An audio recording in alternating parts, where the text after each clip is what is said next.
kesetimbangan titik, benda, dan benda tegar.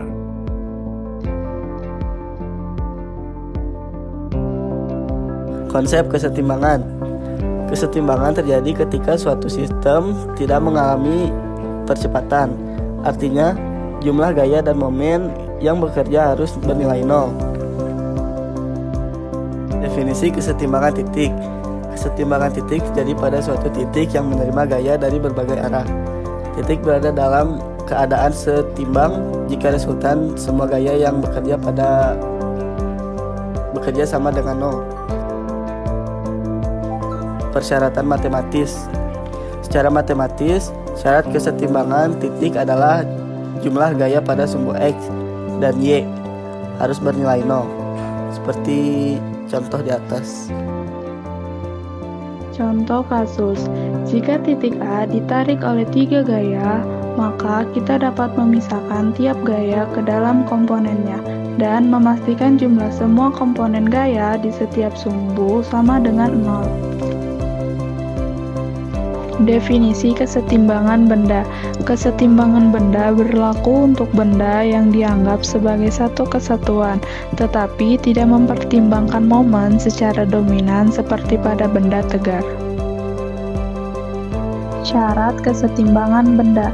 Syaratnya sama seperti kesetimbangan titik, yaitu resultan seluruh gaya yang bekerja pada benda harus 0. Contoh kasus kesetimbangan benda, jika sebuah kotak didorong namun tidak bergerak, berarti gaya dorong sama besar dengan gaya gesek. Kondisi ini bisa disebut memenuhi kesetimbangan benda.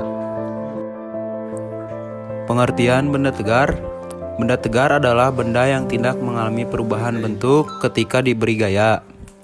Pada benda tegar, kita tidak hanya mempertimbangkan gaya, tetapi juga momen gaya.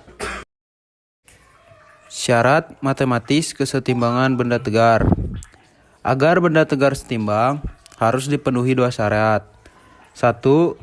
Resultan semua gaya bernilai 0, dan yang kedua, resultan semua momen bernilai 0. Ilustrasi kesetimbangan momen. Jika sebuah papan seimbang pada satu titik tumpu, maka jumlah momen ke kiri harus sama dengan momen ke kanan. Contoh kasus benda tegar. Pada balok, gaya reaksi di kiri dan kanan harus dihitung agar momen total bernilai 0. Ini memastikan balok tidak berputar. Ringkasan, kesetimbangan titik hanya gaya. Kesetimbangan benda mempertimbangkan gaya total. Kesetimbangan benda tegar mempertimbangkan gaya dan momen.